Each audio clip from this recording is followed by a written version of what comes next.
Les damos la bienvenida a los participantes del día de hoy, lunes 9 de junio del año 2025, en el turno de la tarde, en el desarrollo de la conferencia magistral titulada Responsabilidad Civil en Materia Laboral, cuya disertación estará a cargo de nuestro invitado especial, el doctor Jairo Napoleón Ciesa Mora, a quien agradecemos por su participación en este evento académico dirigido a los universitarios de todo el país y al público interesado en el tema. Esta conferencia corresponde a la edición número 34 de los lunes universitarios, versión año 2025, del programa El Minjus en tu universidad, a cargo del Centro de Estudios en Justicia y Derechos Humanos del Ministerio de Justicia y Derechos Humanos. El doctor Jairo Ciesa es candidato a doctor en Derecho por la Universidad Nacional Mayor de San Marcos. Es magíster en Derecho Civil y Comercial, docente de posgrado en Derecho Civil en la Universidad Nacional Mayor de San Marcos y en la Universidad Pontificia Católica del Perú. Es docente en Derecho Civil en pregrado en la Universidad Nacional Mayor de San Marcos, en la Pontificia Universidad Católica del Perú y en la Universidad de Lima. Y en la Universidad San Antonio Ruiz de Montoya también enseña Derecho Civil y Derecho y Literatura. Es investigador del Centro Nacional de Ciencia e Innovación Tecnológica, CONCITEC, en el grupo María Roborowski. Es autor de libros y publicaciones jurídicas, árbitro del Centro de Arbitraje de la Cámara de Comercio de Lima, a quien le damos la bienvenida a este evento. Esta conferencia va a tener una duración de 70 minutos, más 20 minutos para la solución de preguntas que se realicen a través del casillero de preguntas. En tal sentido, pues le damos la bienvenida al doctor Jairo Napoleón Ciesa Mora y le damos el pase para que empiece su disertación. Bienvenido, doctor. Adelante, por favor.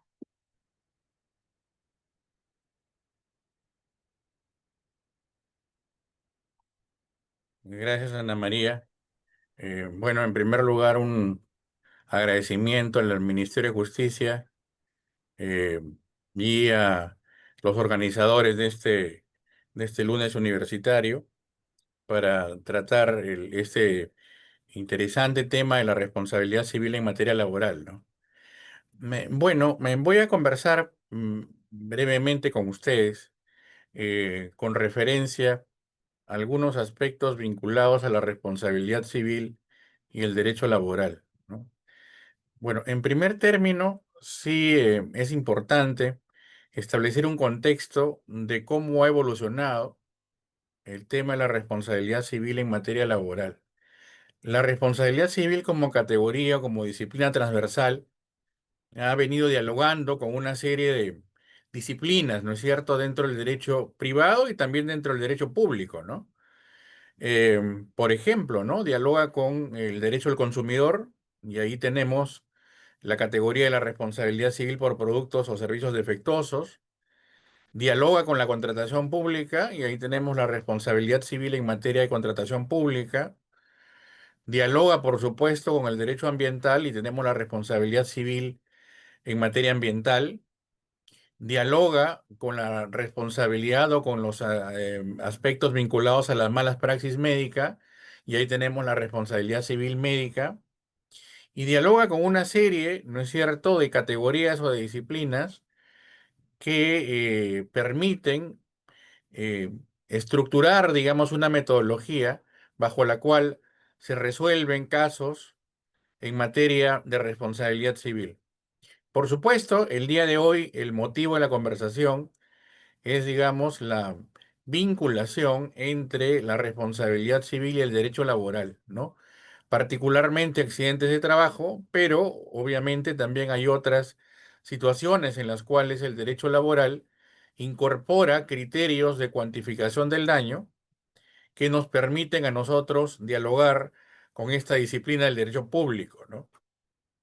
Ok, en primer lugar, pienso hacer una estructura de la conversación de la siguiente manera. Hay una primera parte en la cual yo hablaré sobre el contexto de la responsabilidad civil y los criterios que en el derecho laboral, a través de la jurisprudencia, se han ido dando en cuanto al factor de atribución. Me refiero a la culpa fundamentalmente y eventualmente al riesgo. Es una primera parte. En una segunda parte voy a hablar de la responsabilidad civil en los accidentes de trabajo y en la responsabilidad civil en el caso de los despidos, para que tener una idea y una diferenciación en materia laboral donde se dan supuestos de indemnización. En tercer lugar, haré mención a los llamados daños punitivos y a los plenos jurisdiccionales en materia laboral y previsional que han incorporado los daños punitivos. En cuarto lugar, haré mención a la responsabilidad civil, ¿no es cierto?, en cuanto a la cuantificación de los daños en materia laboral.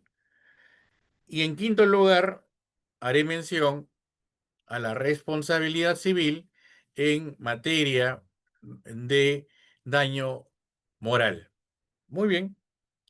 Entonces, comienzo, digamos, desarrollando un poco la primera parte de mi exposición, que durará 50 minutos, y después estaré en los siguientes minutos abierto a algunas consultas que pueda hacer el público, ¿no?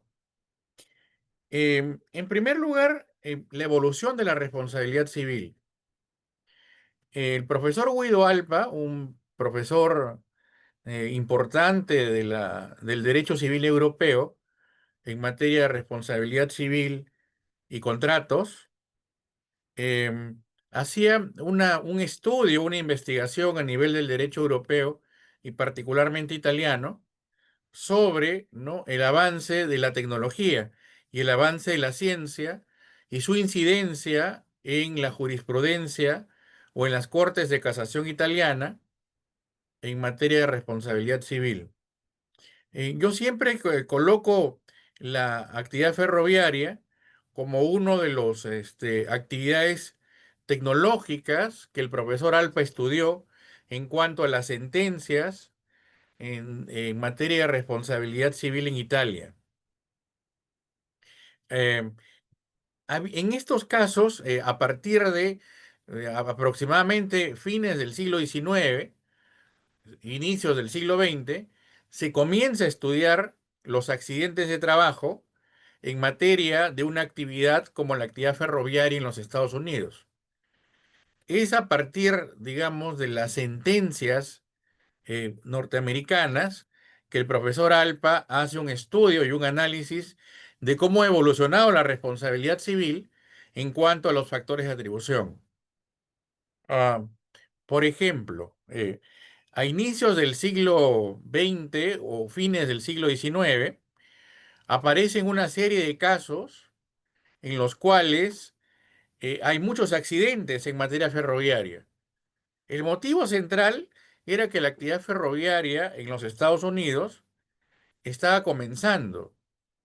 Se estaba iniciando la actividad ferroviaria, ah, y como consecuencia de esta nueva actividad se generaban una serie de accidentes de carácter laboral a los operarios, ¿no es cierto?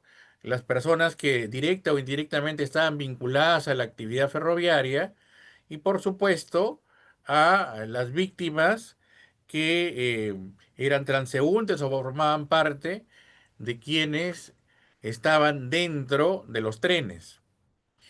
Entonces, durante esta época, Alpa nos comenta que en materia jurisprudencial aparecen una serie de sentencias en las cuales se absuelve a la empresa ferroviaria o se declaran infundadas las demandas planteadas por las víctimas.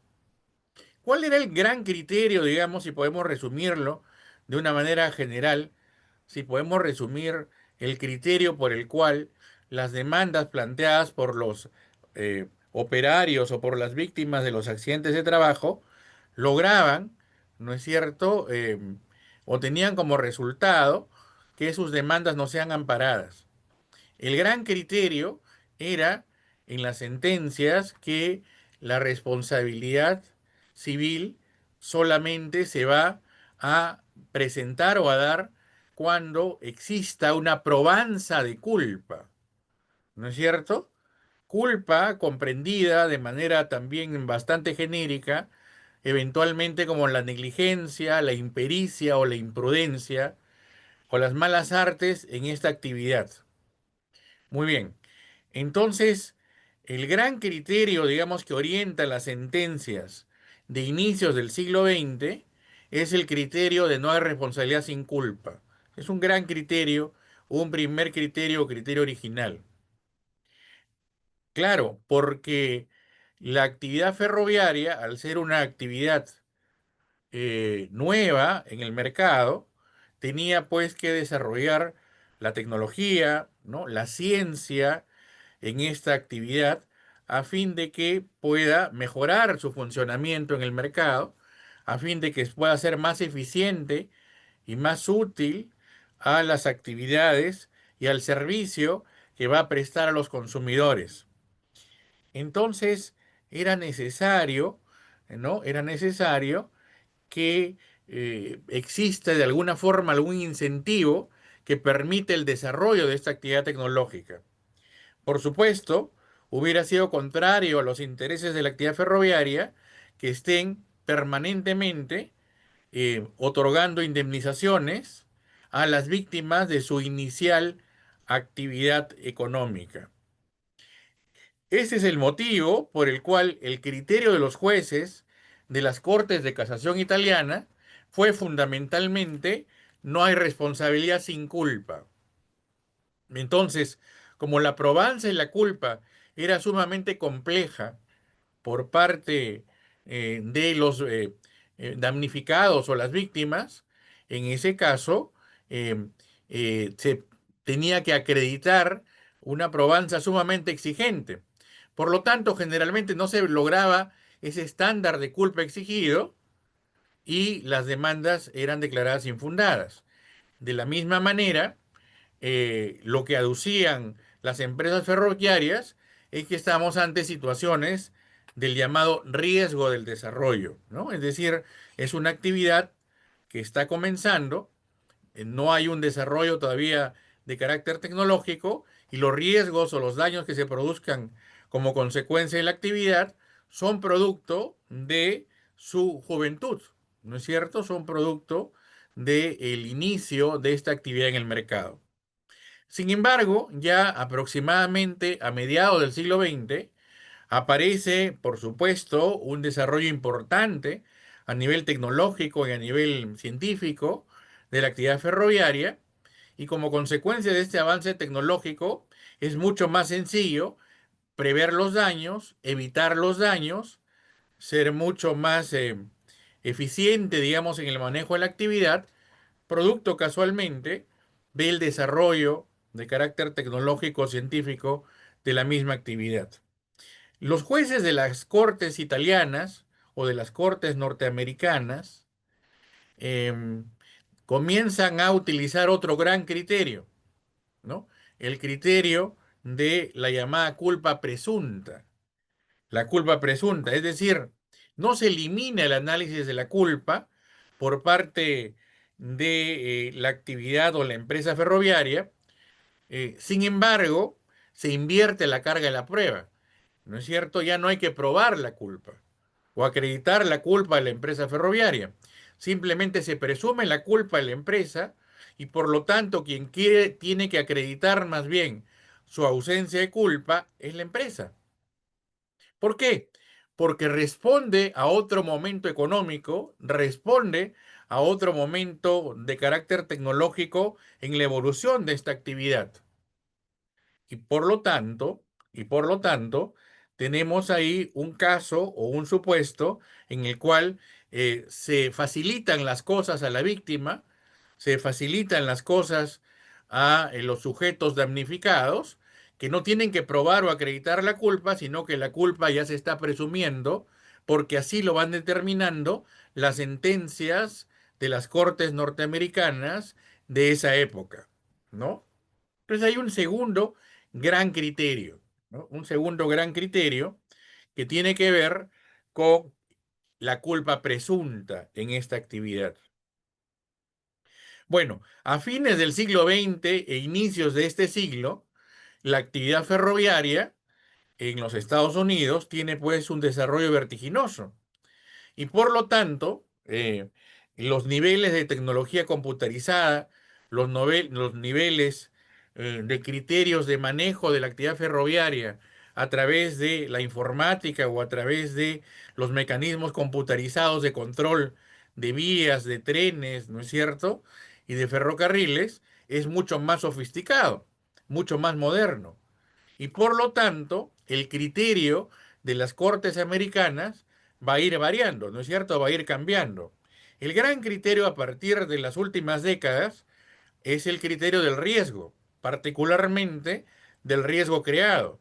Por lo tanto, estaríamos ante un criterio de carácter objetivo y se dejan de lado el análisis de la culpa o de la culpa presunta para considerar dentro del mundo de la responsabilidad civil a un criterio de responsabilidad objetiva, bajo la teoría del riesgo, pero hay varias teorías del riesgo, particularmente considerando a los ferrocarriles bienes riesgosos y la actividad ferroviaria una actividad riesgosa o peligrosa.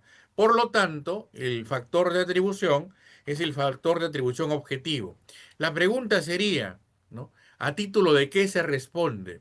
Se responde a título de criterio objetivo, no de culpa, como lo veíamos anteriormente, sino fundamentalmente responde obligatoriamente y de inmediato la empresa ferroviaria por los daños generados, ¿no es cierto?, a los damnificados y solamente se dejaría de responder eventualmente en algunos supuestos de fractura causal, como por ejemplo, en el caso peruano serían el, el caso fortuito, la fuerza mayor, el hecho propio de la víctima o el hecho determinante de un tercero.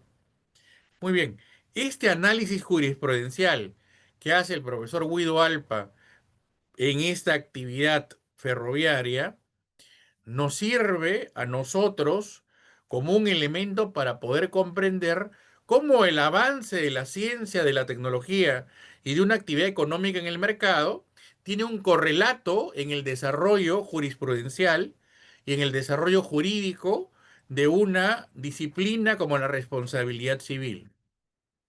Y es aquí que me gustaría brevemente mencionar que la responsabilidad civil está de alguna manera orientada bajo dos grandes criterios o enfoques. Un profesor italiano, el profesor Massimo Franzoni, nos habla de un llamado enfoque macrosistémico y un enfoque microsistémico.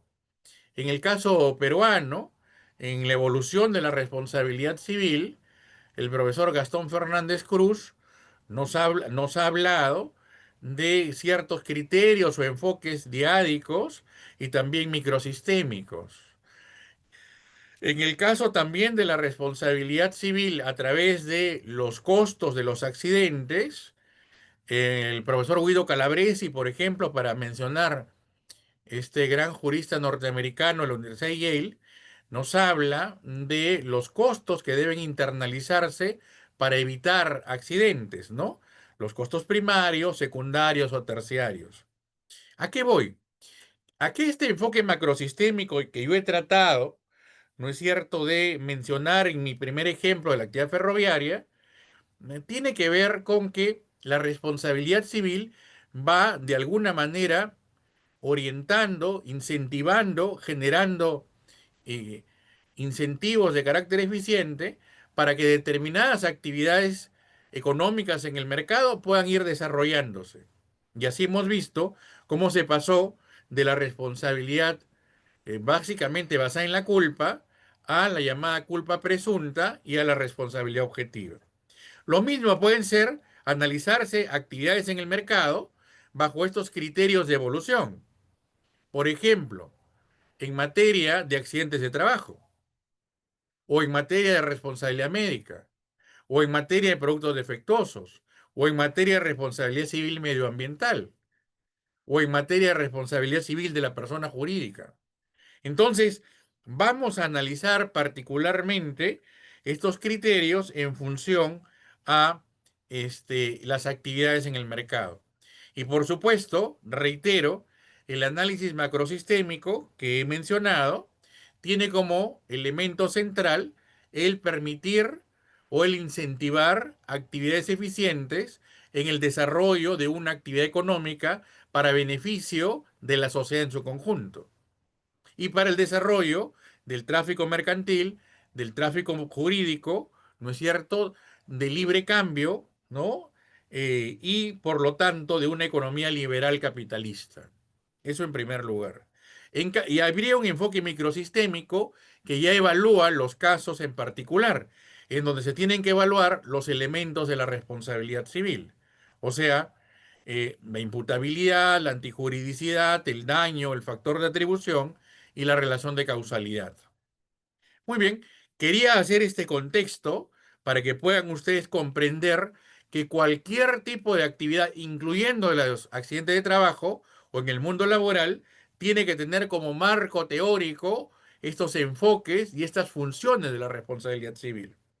Hablando de las funciones, para ser muy breve, la función, como lo señala en el caso peruano el profesor Espinosa, hay una función reparadora o función compensatoria que lo que busca en lo posible es retrotraer el estado de las cosas al estado anterior a la generación del daño, busca reparar o compensar a la víctima. En primer lugar, esto es con respecto a esta, ¿no? Después tenemos una función desincentivadora o de deterrence, que lo que busca es generar o enviar mensajes al mercado a fin de que no se puedan o no se vuelvan a repetir actividades de carácter dañoso que puedan generar pues perjuicios a la sociedad o a las víctimas.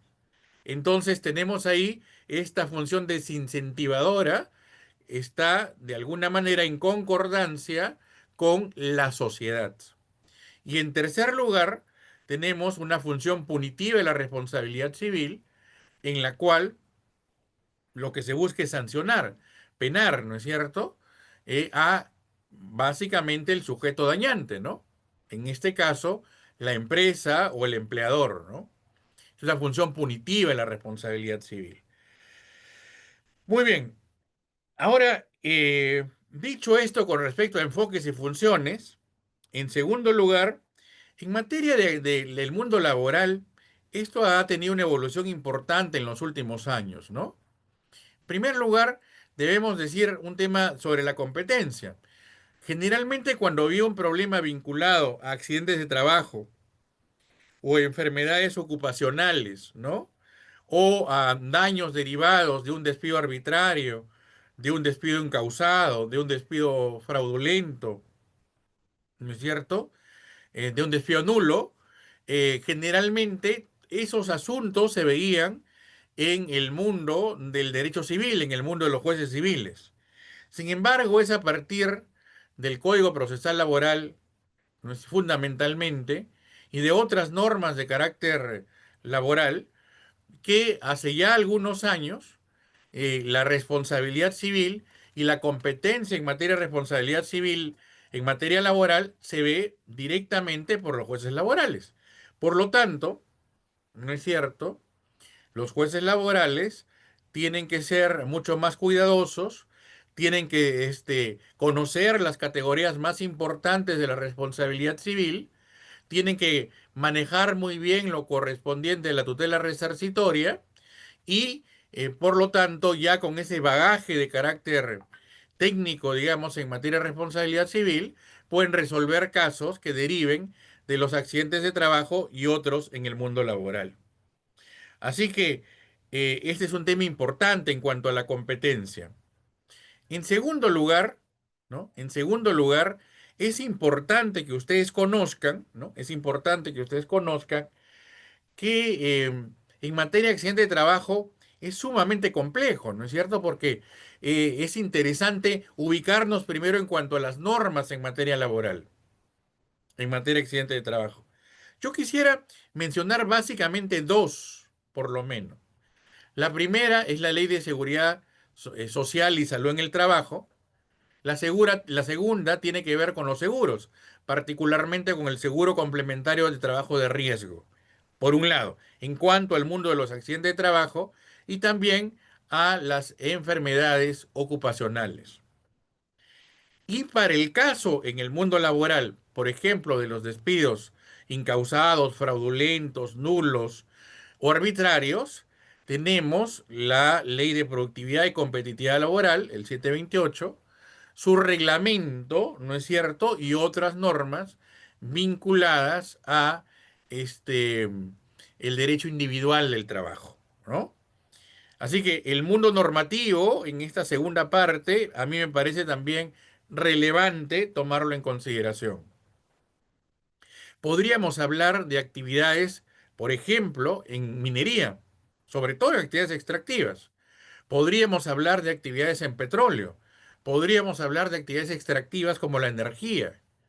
Podríamos hablar de actividades que requieren cierta complejidad, ¿no es cierto?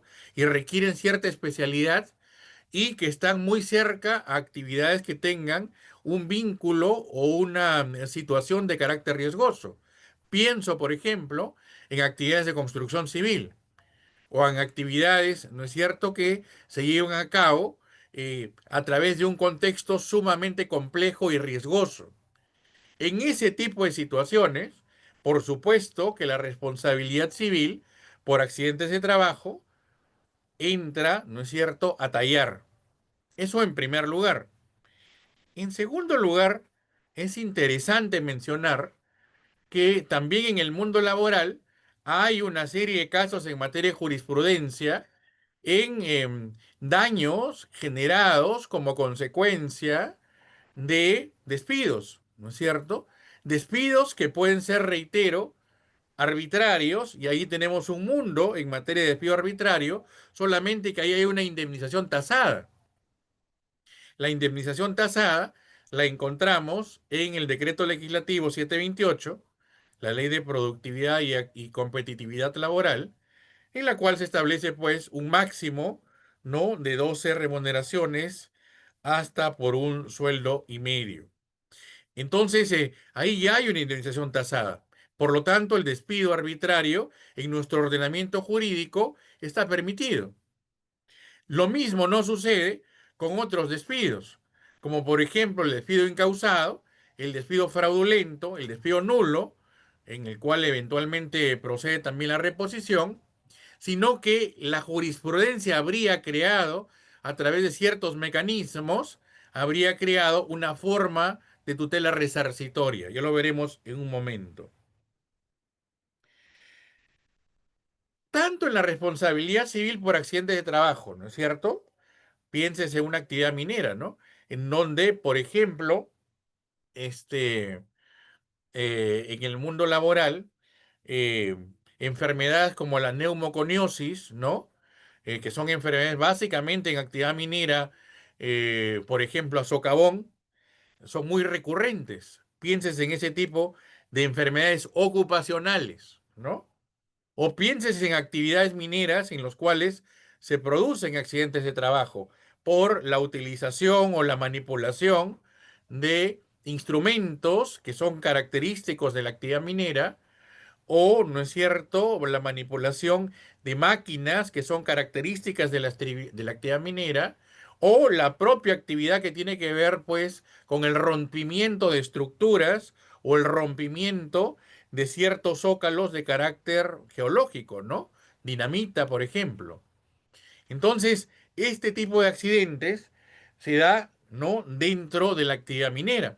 Y así podríamos hablar de accidentes de trabajo, para mencionar uno, en la agroexportación, o para mencionar otro en temas vinculados a el comercio internacional o en la actividad aduanera. Me refiero a la manipulación, ¿no es cierto? O a las actividades económicas o de trabajo que tienen que ver con maquinaria pesada, ¿no?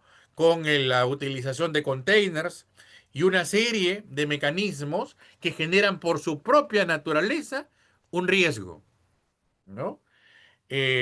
Ahí tenemos un tema interesante. Pero en esta tercera parte de nuestra conversación, como lo mencioné originariamente, yo quería hacer mención más que a la función compensatoria o a la función desincentivadora de la responsabilidad civil, a la función punitiva. En accidentes de trabajo, ¿no? O en despidos, o en enfermedades ocupacionales, me parece interesante los criterios de aplicar o no la función punitiva en la responsabilidad civil. No puedo dejar de mencionar que en materia de función punitiva en la responsabilidad civil se han presentado muchos casos, producto de los cuales la Corte Suprema de la República, a través de su sala previsional y laboral de esta Corte, ha establecido algunos plenos. Plenos que después han tenido un desarrollo, digamos, eh, controversial, ¿no? Pero puedo mencionar dos. El quinto pleno previsional y laboral de la Corte Suprema de la República y el sexto pleno, ¿no? En el caso del quinto pleno, llevado a cabo en el 2017, se dio la incorporación de los llamados daños punitivos en la responsabilidad civil laboral. ¿No? ¿Y a qué me refiero con daños punitivos o función punitiva en la responsabilidad civil? La función, reitero, ya no era compensar, no era necesariamente desincentivar, la función era sancionar, la función era punir, ¿no? Al sujeto dañante, a la empresa, a fin de que colocar los reflectores no en la víctima, sino en el victimario. Y por lo tanto, establecer montos resarcitorios sumamente altos a fin de establecer criterios de sanción, de punición o de vendetta. Y también, por supuesto, de manera indirecta, generar desincentivos para que otras empresas del mercado no vuelvan a generar los mismos daños o no vuelvan a incurrir en las mismas falencias que generaron este tipo de daños que finalmente van a orientar tutela resarcitoria en favor de las víctimas. Entonces, el daño punitivo generalmente es un monto mucho mayor, ¿no es cierto?, que el daño mismo en cuanto a su función compensatoria o resarcitoria. Para mencionarles algunos daños punitivos conocidos o famosos, en la década de los 70 aparece el caso McDonald's, ¿no? Un caso emblemático en el cual por el traslado o por la utilización de un producto, en este caso el café, que estaba dentro de un recipiente, este se derrama, produciéndole graves quemaduras a una persona mayor de 60 años que había comprado el café de McDonald's y lo eh, iba en camino en su auto y el café iba a una temperatura sumamente alta y la cobertura, ¿no es cierto?, del recipiente no estaba bien, digamos, fabricada, con lo cual hacía muy fácil el derrame. En ese caso, por ejemplo, por un derrame de café en las piernas de una señora mayor, el monto por función punitiva, por daños punitivos, equivale a más, equivalía a más de 2 millones de dólares, por ejemplo. Otro caso emblemático, en los años 80, el caso Ford. En el caso Ford, en lugar de colocar, digamos, el mecanismo para llenar de gasolina el vehículo en la parte, ¿no es cierto?, correspondiente o en la parte que aconsejaba la técnica, se colocó en la parte trasera, en la parte posterior del vehículo. Miles de vehículos en esa década salieron al mercado de esa manera. ¿Qué pasó? Hubo un accidente y como consecuencia del choque por la parte de atrás, lo que se generó fue que el carro se incendiara de inmediato, ante el choque inmediato, chocar por la parte posterior, y generó la muerte de una persona y las graves quemaduras de otra. Con lo cual, en primera instancia, el monto por función punitiva, por daños punitivos, fue oído a la música, fue de 125 millones de dólares. Para que vean ustedes, digamos, que el daño punitivo, reitero, coloca en el centro no a la víctima, sino que coloca en el centro al dañante, ¿no es cierto?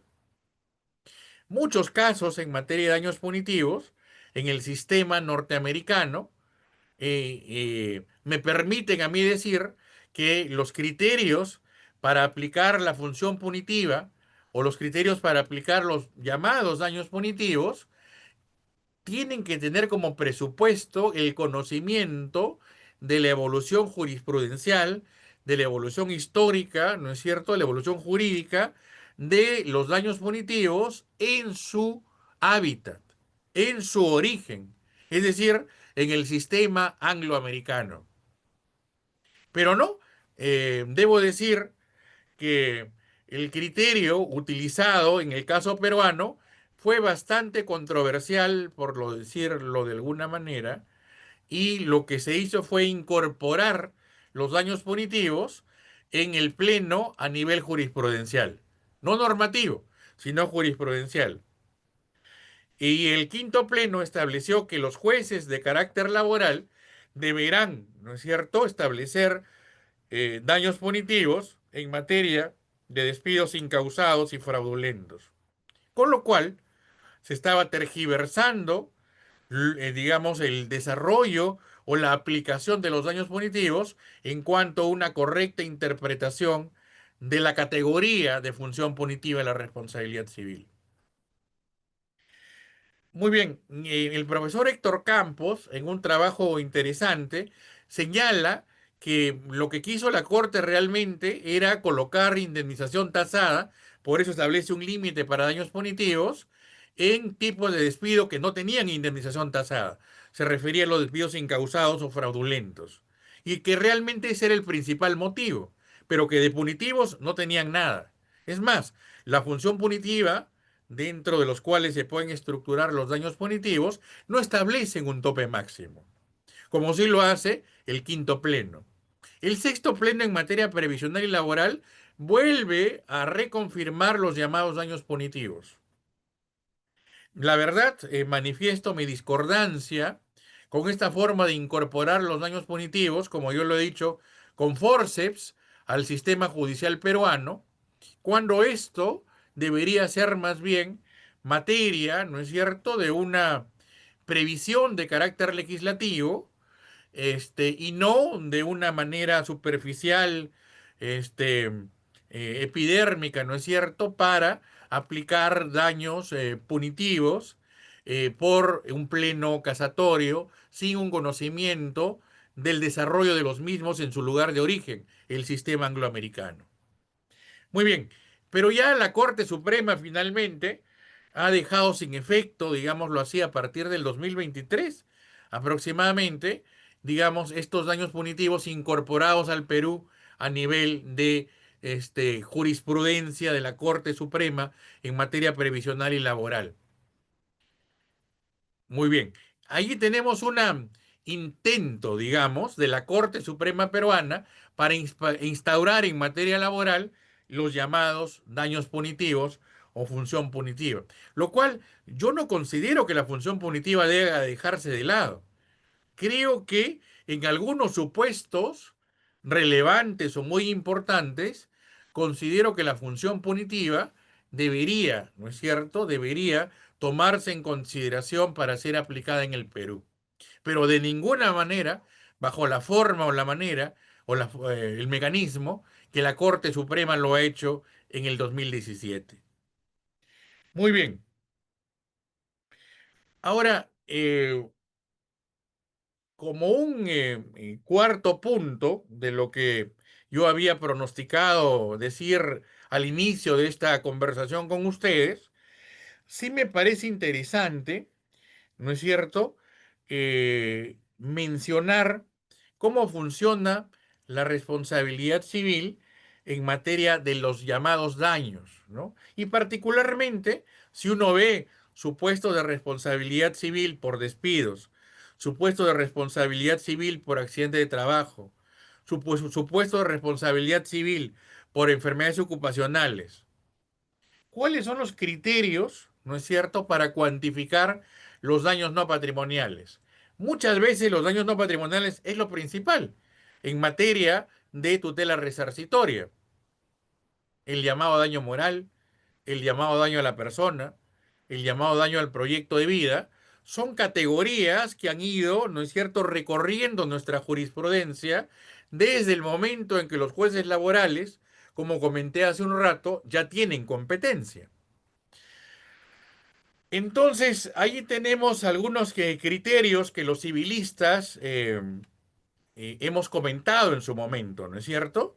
Me refiero a qué entendemos realmente por daño moral, a qué entendemos por daño a la persona, a qué se comprende como daño al proyecto de vida, ¿no? Criterios que son utilizados de manera recurrente por la jurisprudencia de carácter laboral para establecer tutela resarcitoria. Pero yo diría una cuestión previa, antes de entrar a este mundo de los llamados daños no patrimoniales en materia laboral. Se ha instaurado ya desde hace algunos años algunos criterios que llaman mi atención y creo que la de muchos abogados. La Ley de Seguridad Social y Salud en el Trabajo establece un título preliminar y en ese título preliminar ha cobrado una importancia superlativa el principio de prevención. Y desde mi punto de vista, este llamado principio de prevención en actividades laborales, por ejemplo, accidente de trabajo, ha hecho que la responsabilidad civil en materia laboral se convierta muchas veces, aunque sin decirlo, en una responsabilidad cuyo factor de atribución es objetivo. ¿Por qué?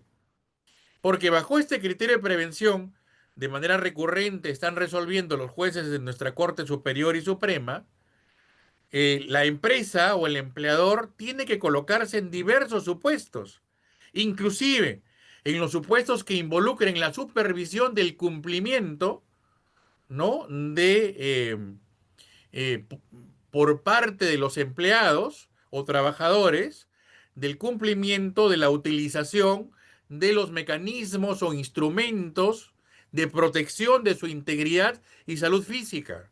Es decir, si un obrero, si un empleado, ¿no es cierto?, si un trabajador no se coloca, por ejemplo, el casco, la empresa tendría también un tipo de responsabilidad por no haber supervisado la debida colocación del casco, para mencionar un ejemplo bastante simple. Con lo cual, ya no estaríamos hablando, ¿no es cierto?, de un criterio de hecho propio de la víctima o asunción voluntaria del riesgo, que rompería, la causalidad y sería una fractura causal en la cual yo no habría tutela resarcitoria. Sin embargo, este criterio de prevención y su desarrollo doctrinal y jurisprudencial ha hecho que la responsabilidad civil en materia laboral se convierta prácticamente en una responsabilidad objetiva, donde ya no funcionan las fracturas causales. Con lo cual, ¿no es cierto? Con lo cual, mis queridos doctores, habría una situación, desde mi punto de vista, un poco desproporcionada, ¿no? Y que generaría inestabilidad jurídica, no falte predictibilidad y una serie de asunción de costos de transacción bastante altos, ¿no? Al menos en ese caso. Bueno, quería hacer mención a esa cuestión previa. Y finalmente, debo decir, en materia laboral o accidente de trabajo, despidos incausados, enfermedades ocupacionales, podríamos hablar de estos tres grandes rubros orientados bajo criterios que han sido cuantificados de manera absolutamente asimétrica, ¿no es cierto? O no coherente, como en general en materia de responsabilidad civil por daños no patrimoniales. Daño moral lo entendemos solamente como la angustia, el dolor, el sufrimiento, la aflicción, o entendemos el daño moral en sentido amplio, como lo entiende, por ejemplo, quien proyectó el libro Responsabilidad Civil Extracontractual. Me refiero al profesor Fernando de Traseñí. Un daño amplio, de cobertura amplio, que incorpore cualquier tipo de daño no patrimonial. Es decir, a la francesa, como lo entienden los franceses al catalogar como categoría ese daño moral. O entendemos el llamado daño a la persona, porque el daño a la persona aparece, reitero, en materia de responsabilidad civil extracontractual. Y cuando hay un tema de accidente de trabajo, por ejemplo, lo que nosotros tenemos que incorporar en cuanto al sistema o régimen es el régimen de responsabilidad civil contractual. Pero bueno, el daño a la persona lo entendemos como un daño que incorpora el daño moral. El daño a la persona lo entendemos como una afectación a la persona en su unidad psicosomática, como decía Fernández Cesareo, y que tiene como noción o como mención más radical y más grave el llamado daño al proyecto de vida. Es otra forma de entender el daño a la persona. Y por supuesto el daño al proyecto de vida, como decían los italianos, pienso por ejemplo, el profesor Paolo Cendón en Italia, ¿no? El daño existencial, ¿no? Que estuvo de moda durante algún tiempo en el derecho o en la jurisprudencia, particularmente italiana.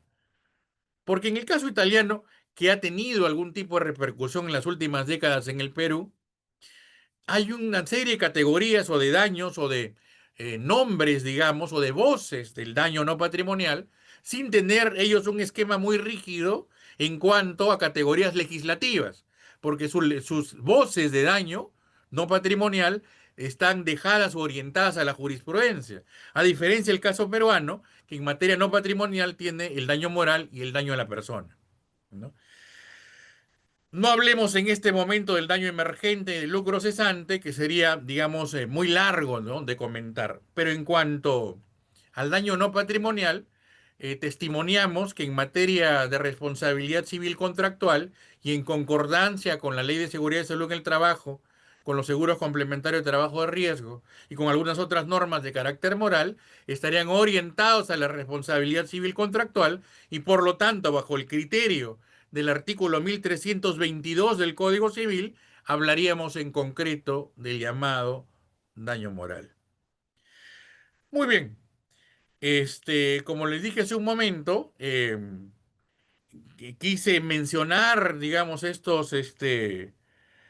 es cierto? Quise mencionar por lo menos estos elementos, cuatro elementos básicos, eh, para dejar los últimos 10 minutos a una eventual conversación eh, con ustedes o con quien lo considere pertinente. Muchas gracias por la invitación y un cordial saludo.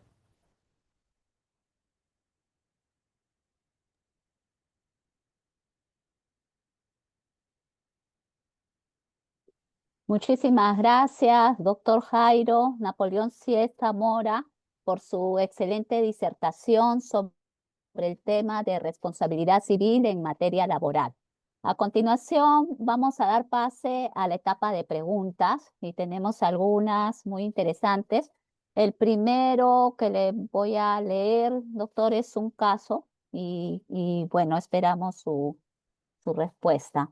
Ujú. Este caso dice lo siguiente: una persona fue nombrada gerente general de una empresa con el propósito específico de asistir en la reclamación de un pago adecuado a la compañía. Esta persona cumplió con su cometido sin recibir remuneración alguna, es decir, actuó de forma gratuita. Posteriormente, la empresa entró en un estado de baja o inactividad. A pesar de las reiteradas solicitudes de esta persona para que se releve del cargo o para que los dueños asuman formalmente la gerencia general, estos se han negado a realizar dicho cambio. Ante esta situación, ¿qué pasos legales o administrativos debe seguir esta persona para desvincularse formalmente del cargo de gerente general? ¿A qué institución o autoridad debe acudir para resolver este problema? Adelante, doctor. Bueno, gracias, Ana María. Como sabe el amigo, yo no soy laboralista, soy civilista. La pregunta no es un caso de responsabilidad civil. Sin embargo, por la experiencia en el estudio, y ver los casos ahí vinculados a mis colegas que ven los temas laborales, eh, bueno, cuando uno quiere retirar a un gerente, la figura es la remoción de gerente. Cuando el gerente quiere irse, y el gerente tiene que renunciar. No puede, digamos, nadie puede oponerse a la renuncia de un gerente. Así que como lo más evidente y práctico, al menos en mi experiencia, viendo de carácter, de forma indirecta, digo, estos casos, en mi experiencia lo que tendría que hacer es renunciar, ¿no es cierto? Ahora, renunciar dirigido a la Junta General de Accionistas, ¿no? O dirigido a la persona jurídica, generalmente a la Junta, ¿no? Para desvincularse de la empresa, en el cargo de gerente como órgano de la sociedad, como órgano. Ahora, él es un gerente que está en planilla, porque hay gerentes que no están en planilla, hay gerentes que sí están en planilla. Entonces, igual si es un gerente que está en planilla, tendrá que informar de su renuncia a la Oficina de Recursos Humanos de la empresa y deslindar cualquier tipo de responsabilidad de la empresa que tenga con, por ejemplo, la SUNAT, ¿no es cierto? Que es lo que usualmente pasa, o de carácter tributario si la empresa en estado o un procedimiento de insolvencia, o en daños que se puedan generar a terceros, en donde el gerente como representante legal puede también tener un tipo de responsabilidad. Ahí hay dos criterios, ya en el mundo de la responsabilidad civil, lo que sí puedo ver yo y he visto varias veces es responsabilidad civil de gerentes y de directores. A la empresa, pretensión social de responsabilidad, ¿no es cierto? A los accionistas, pretensión individual de responsabilidad o también responsabilidad del gerente frente a terceros. Lo que él tiene que evitar es la responsabilidad civil de su cargo, de su gerencia, frente a terceros porque la empresa ha entrado en insolvencia. Pero le recomiendo dos cosas. La renuncia, por un lado, ¿no es cierto?, dirigida a la junta de accionistas, y por otro lado, el informe en su calidad de gerente en planilla de esta renuncia también a la Oficina de Recursos Humanos para que se produzca la desvinculación salvando cualquier tipo de responsabilidad. Gracias. Muchísimas gracias, doctor. Siguiente pregunta. En casos específicos de despido o arbitrario laboral y no se realiza el pago de liquidación y menos por despido arbitrario, donde se ha demandado a la empresa cambio de dirección y el domicilio fiscal es una vivienda, agradezco su respuesta. Bueno, tampoco tiene que ver con responsabilidad civil, ¿no? Pero, Bueno, pero en todo caso, de nuevo, la práctica me ha hecho ver muchas cosas que no necesariamente están en el ámbito que yo voy a aplicar en la vida, digamos, profesional o académica. Pero en estos casos han cambiado, entiendo yo, la dirección, ¿no es cierto? He entendido un poquito de la pregunta, la redacción no estaba tan clara, sí, ¿no? Pero aparentemente han cambiado de dirección y bueno, aquí pareciese que estemos ante un caso similar al anterior, ¿no? Si hay algún problema con la empresa, si hay una disconformidad del gerente, tendrá que producirse pues la renuncia o el desistimiento de parte del gerente para seguir en ese cargo. Recordemos que la gerencia es un órgano generalmente unilateral de la persona jurídica. Por lo tanto, el gerente responde, de acuerdo a la Ley General de Sociedades, por los actos que realiza en representación de la empresa dentro de sus facultades, inclusive en aquellos actos que se hayan realizado más allá del objeto social de la empresa. Bueno, eso tenía que comentar, ¿no? gracias, doctor. Siguiente pregunta. ¿Cree que sea posible aplicar la teoría de la concausa en las pretendidas indemnizaciones por daños y perjuicios en materia laboral? A ver, yo creo, primero, la concausa, en primer lugar, la concausa la podemos encontrar en el artículo 1926 del Código Civil, ¿no? Entonces, en la concausa hay concurrencia de culpas, tanto, ¿no es cierto? En este caso, el trabajador como la empresa han concurrido con su actuar a la generación de eventos dañosos, ¿no? Y, digamos, aparece, y la concausa no libera de responsabilidad civil. La concausa eventualmente disminuye, ¿no?, el monto resarcitorio. Pero desde mi punto de vista, hay artículos en materia de inejecución de obligaciones. Por ejemplo, artículos que corresponden al acreedor. Y en materia de responsabilidad civil extracontractual, particularmente el artículo, si mal no recuerdo, 1926 del Código Civil que regula la concausa, ¿no es cierto?, que permiten establecer este criterio de concurrencia de causas o de situaciones en particular. Así que sí, mi criterio es que sí, si el trabajador, ¿no es cierto?, ha concurrido con su actividad negligente a la generación del daño y la empresa también ha sido, de alguna manera, no ha cumplido con los criterios establecidos en los protocolos o en los reglamentos de la empresa y ha generado el daño no de manera determinante, sino en concurrencia con el propio trabajador, sí habrá responsabilidad, pero el monto indemnizatorio tendrá que reducirse sustancialmente. Gracias, doctor. Otra pregunta. ¿Cuántos plenos se han emitido en responsabilidad civil en materia laboral? Los que yo conozco básicamente son dos, el quinto pleno y el sexto pleno previsional de la Corte Suprema de la República, ¿no? Ujú. Son los plenos que han incorporado, como decía en mi exposición, los llamados daños punitivos. Perfecto, doctor. Muchas gracias. También hay otra pregunta. ¿Puede solicitarse la tutela resarcitoria en caso de un trabajador que inició labores con contrato de servicios no personales y actualmente con contrato CAS, que ganó un proceso judicial por desnaturalización de contrato en el año 2013 y que hasta la fecha la entidad donde sigue laborando no lo incorpora al régimen 728? Sí, sí, sí, claro, ¿no? Yo creo que no habría ningún problema. Es un tema casualmente de, como usted lo ha señalado, ganó un proceso en el cual se habría desnaturalizado, ¿no es cierto?, el régimen laboral del trabajador y por supuesto eso ha causado un perjuicio, ¿no es cierto?, un daño. Y ese tipo de daños o perjuicios, sobre todo de carácter no patrimonial, van a tener que ser dilucidados en materia laboral. Por supuesto, haciendo mención a todos los elementos de la responsabilidad civil, porque ya no estamos ante un supuesto de desnaturalización o no estamos ante un supuesto de reposición o de cambio de régimen. Estamos ante un supuesto, como usted bien lo ha dicho, de tutela resarcitoria, por lo tanto, hay que analizar los elementos de la responsabilidad civil en ese nuevo proceso por responsabilidad civil que usted iniciará, ¿no? Perfecto, doctor. ¿Cuál sería el marco de regulación de que en el Perú se aplique los daños punitivos? No habría, porque en el Perú no se regulan los daños punitivos.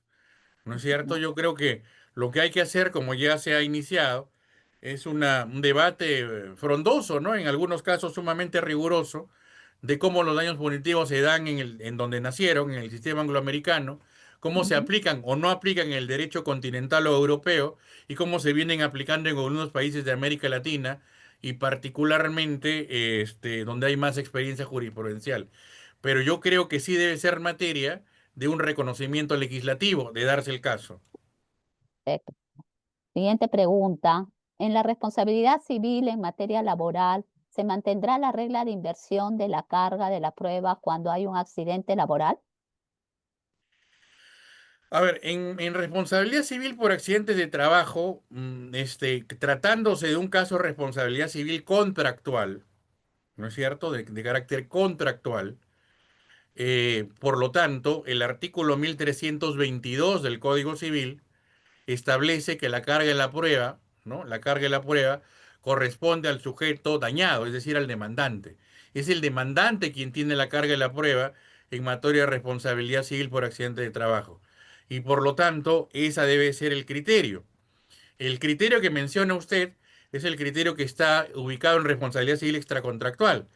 Es decir, los criterios de la probanza, el dolo culpa, ¿no? Ahí sí se invierte la carga en la prueba, ¿no es cierto? Corresponden al autor del daño, es decir, se invierte. Pero en el caso de responsabilidad civil contractual, que sería el caso de responsabilidad por accidente de trabajo, sería la carga de la prueba, la tiene el sujeto dañado, el demandante. Gracias, doctor. Siguiente pregunta. En los casos en que se ordena la reposición de un trabajador, ¿corresponde también el pago de una reparación civil? ¿Cómo se determina y cuál es su alcance? Bueno, que yo sepa en materia laboral, que yo recuerde, solamente en el caso de despidos nulos procede la reposición. Me puedo equivocar, o de repente incausados o fraudulentos, pero hasta donde alcanza lo que recuerdo es en el caso de despidos nulos. Por lo tanto, ¿no es cierto? Sí, yo que al no establecer la ley un monto reparador o resarcitorio, como sí lo establece en el caso del despido arbitrario, que establece un monto tasado, ¿no? La indemnización de 12 remuneraciones. Si no hay, habrá que evaluar si se han dado los casos o el supuesto, el monto resarcitorio por daño no patrimonial. Siguiente pregunta, doctor. Para la indemnización por daño punitivo, ¿cómo se debe considerar o justificar para la petición y finalmente otorgamiento por el juez? Primero, aclarar que daños punitivos no hay en el Perú, ¿no es cierto? O sea, la función punitiva sí, ¿no? El daño punitivo como tal, o sea, pedirlo al juez un daño punitivo no hay. Los daños son daño emergente, lucro cesante, daño a la persona y daño moral, que están regulados en el código. Pero si yo tuviera que decirte, oye, la sentencia tendría que ser, digamos, mayor en cuanto a la cuantificación, obviamente, el grado de intensidad de la culpa, el grado de intensidad del daño, la situación de la víctima y, por supuesto, el grado, reitero, de negligencia o de imprudencia por parte del empleador, ¿no? Gracias, doctor. Siguiente pregunta. ¿Qué pasa cuando el empleador imputa responsabilidad civil en contra del trabajador? ¿Es necesario un perjuicio económico o puede ser una pérdida de un cliente? No, generalmente un daño, ¿no? Tiene que haber daño. Si no hay daño, no hay responsabilidad civil. Ok. Si ya desde el 2023 se dejó sin efecto el daño punitivo, actualmente, ¿cómo están haciendo los jueces? ¿Qué criterios están aplicando para la indemnización? No, los criterios normales, ¿no? Es decir, la función compensatoria.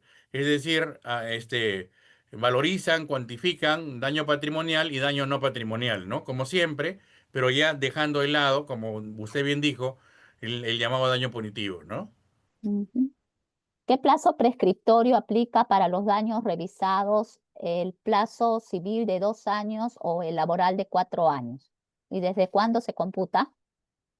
Yo considero que el civil, siendo una categoría de carácter civil, ¿no es cierto?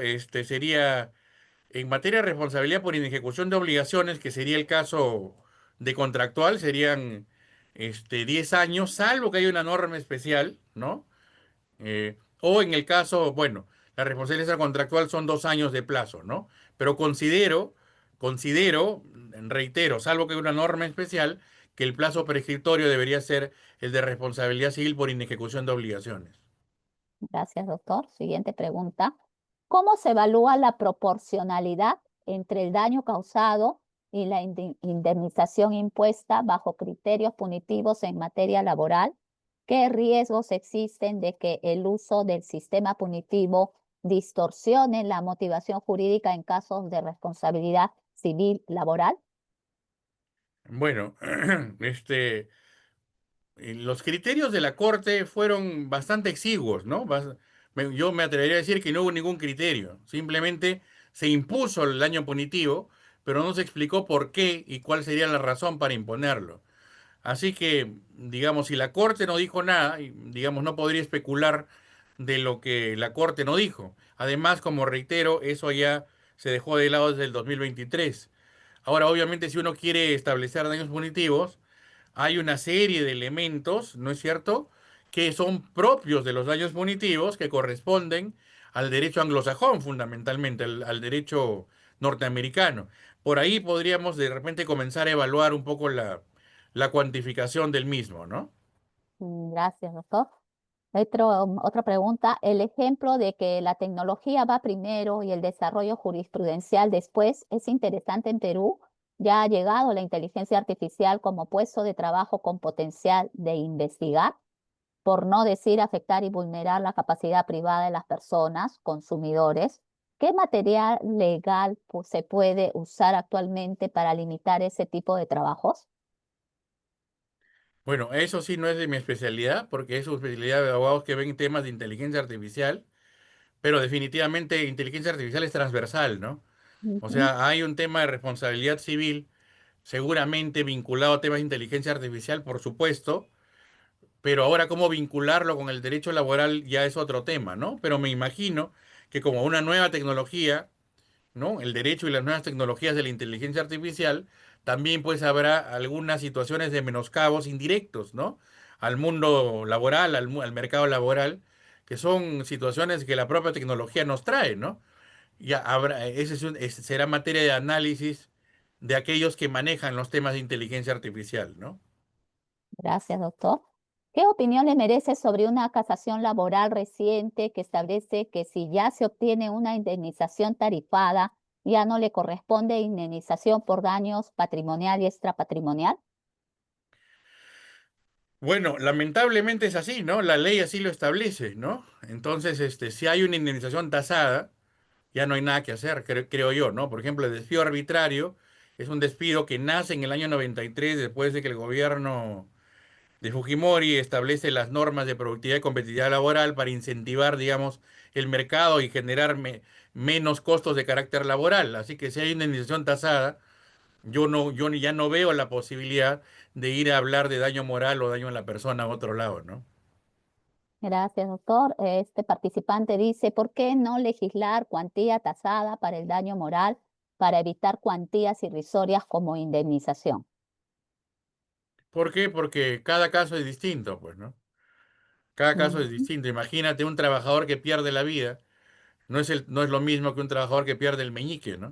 O sea, cada ujú, caso es diferente. Entonces no podríamos uniformizar daños no patrimoniales, ¿no? Entonces, yo creo que por ahí va. La experiencia italiana y francesa que se discutió acá, una en San Marcos y otro en la Católica, sobre daños no patrimoniales y la cuantificación de los jueces en esos países y otros en América Latina me parecen interesantes de replicarse, no solamente a nivel de universidades, sino también a nivel de la corte, ¿no? Gracias, doctor. Marco Montoya nos pregunta, ¿cuál es el criterio más importante para que se cumpla con una responsabilidad civil en el ámbito laboral? Yo creo que el reparador, ¿no? El más importante va a ser siempre el compensatorio, el reparador y el resarcitorio. Tratar de colocar a la víctima en el estadio anterior a la generación del evento dañoso siempre y cuando se puede, porque puede ser que la víctima también haya fallecido, ¿no? Entonces ahí entrará el daño indirecto en el cual el familiar tendrá que pedir pues una indemnización también en la vía laboral, por el familiar afectado, ¿no? Gracias. Flavio Mena nos dice, respecto a los elementos esenciales de la responsabilidad civil, en líneas generales, ¿por qué elemento debemos empezar a generar este análisis? ¿Es pertinente decir que es la antijuricidad? Por cualquiera, ¿no? La cosa es que está en los cuatro. Ahora, para algunos la antijuricidad no es elemento, como por ejemplo el libro del profesor Héctor Campos, en donde habla del daño, el daño lícito, el elemento lícito dañoso, ¿no? Eh, o el, o el daño lícito, pero salvo algunos criterios, yo considero que cualquier elemento es válido para comenzar, siempre y cuando esté en los principales, ¿no? Gracias, doctor. Leslie Navarro, sobre el primer caso que le pregunté al inicio de las preguntas, dice, ¿no? Que la empresa ya no funciona. Muchas gracias por su respuesta. Quisiera saber si puede pedir una indemnización por usar el nombre, sabiendo que el gerente general ha pedido el cambio de nombre, ya que asumió como favor y ahora no quieren cambiar su nombre. Claro, claro, sí puede pedirlo. Ahora un poco difícil si la empresa ya no está. El tema es qué patrimonio tiene esa empresa, ¿no? De Ujú. pedirlo puede. Ahora tienes que evaluar qué eficacia práctica tiene una demanda así, ¿no? Gracias. Siguiente pregunta dice, ¿actualmente existen casos donde se haya sentenciado por daños punitivos en materia laboral? Es una pregunta interesante. Desde 2017 funcionó el tema de daños punitivos hasta el 2023. Me llegaron dos o tres sentencias, sí han habido casos. Ahora no sé cuál será el caudal de casos, pero digamos que hay algunos casos. Ahora, muchos jueces también decían que esos plenos laborales no eran vinculantes, no eran obligatorios, porque eran jurisprudencia, pero no formaban parte de un pleno de carácter casatorio. Eran precedentes o jurisprudencia, pero no eran plenos casatorios, por lo tanto no eran vinculantes. Así que muchos jueces no cumplieron esos plenos. Ya. ¿Qué opinión daría respecto al concepto de proyecto de vida? teniendo en cuenta lo indicado por el tercer pleno casatorio civil? No, el tercer pleno no habla de proyecto de vida. El tercer pleno habla de daño personal, ¿no? En concordancia con el 345 del Código Civil, el tercer pleno no habla de proyecto de vida, ¿no? Habla del daño en la persona. Pero proyecto de vida, digamos, es la frustración, digamos, más radical, ¿no? De una situación existencial del sujeto, de una proyección social de su personalidad para los que reconocen el proyecto de vida. Para otros el proyecto de vida es discriminatorio, el proyecto de vida no está en el Código Civil, el proyecto de vida es una invención, ¿no es cierto? Y hay que tener mucho cuidado con esas categorías. Gracias. ¿Cuánto tiempo se tiene para demandar por responsabilidad laboral? Como te digo, desde mi punto de vista debería ser igual que inejecución de obligaciones, porque es un contrato. Entonces, si es por un caso de inejecución de obligaciones, el plazo es de 10 años, salvo dejando constancia que puede haber una norma especial que establezca un plazo menor para el tema de responsabilidad civil laboral, ¿no? Ujú. ¿Cuáles son los principales desafíos en la aplicación de la responsabilidad civil por accidentes laborales en el Perú?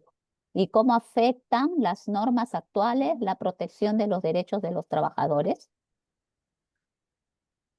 Yo creo que con esto voy terminando, mi querida doctora, porque ya me están llamando de la oficina, Ujú. pero la pregunta es muy interesante. Yo diría lo que dijo el doctor Javier Neves, ¿no? Gran profesor de Derecho Laboral de la Universidad Católica, decano de esa Facultad de Derecho, lamentablemente fallecido antes de que le tocase, digamos, ¿no? Em, yo creo que primero deberíamos, como dijo él, capacitar a los abogados, ¿no? Hay una absoluta diferencia, una gran distancia entre un abogado, lamentablemente, ¿no? Entre los abogados de empresas y los abogados de los trabajadores, ¿no? Hay mucha distancia. Mientras un abogado de empresa puede tener, no sé, pues 5 practicantes a su cargo, puede tener dos abogados jóvenes a su cargo para que hagan las cosas, para que hagan seguimientos, para que vayan al Poder Judicial, para que insistan. Y además el tema de la formación también es importante. Yo creo que el abogado de los trabajadores tiene muchas limitaciones, ¿no? Su carga, digamos, la falta de herramientas. Yo creo que, como dijo Javier Neves, el Colegio de Abogados debería contribuir un poquito a eso, ¿no? Es decir, capacitar más a los abogados del mundo laboral, a los abogados de los trabajadores, para que no exista esa diferencia tan marcada, ¿no? En cuanto a información, a facilidad de acceso a la información, en lo cual el trabajador ya va con una posibilidad mucho menor de obtener un resultado favorable y justo en su caso, ¿no? Yo recojo para terminar esas palabras del profesor Javier Neves de algo que sería mucho más justo y más democrático también. Bueno, les agradezco Doctor, mucho a todos. sí, doctor, muchísimas gracias por su valioso tiempo. A la audiencia son 2.000 personas que se han conectado a nivel nacional, que están interesados en estos temas. Le agradecemos a usted por todas las respuestas y al público en general. Y gracias, doctor, y será pues hasta otra oportunidad. Ya, Ana María, encantado. Muchas gracias. Un abrazo para Muchas todos. gracias, doctor. Chao.